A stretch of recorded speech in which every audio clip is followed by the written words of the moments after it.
नमस्कार, आपण पाहत आहात GS9 मराठी न्यूज। मोठी बातमी बुलढाण्यातून। बुलढाणा जिल्ह्यातील सैनाली इथं थरारक खुनाची घटना घडली आहे। बुलढाणा प्रतिनिधी सय्यद इरफान।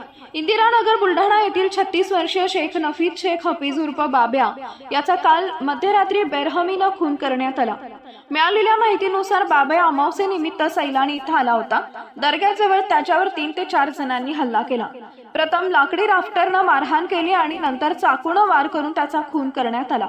धक्कादायक म्हणजे हल्ल्यापूर्वी बाब्याने आपल्या काही साथीदारांना कॉल करून धमकी दिली होती की माझी टीप पोलिसांना देता तर आता तुम्हाला चाकू खुपसतो। या कॉल नंतरच वाद निर्माण झाला आणि हा खून घडल्याचं प्राथमिक तपासातून समोर आलं आहे।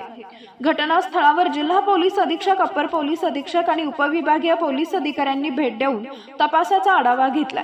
या प्रकरणी 146/2025 अंतर्गत भारतीय न्याय संहिता दंड 103(1)(3)(5) नुसार गुन्हा दाखल करण्यात आलाय। दरम्यान पोलिसांनी या खुनाच्या प्रकरणात 3 आरोपींना ताब्यात घेतले असून पुढील तपास सुरू आहे। या थरारक खुनामुळे बुलढाण्यात खळबळ उडाली आहे।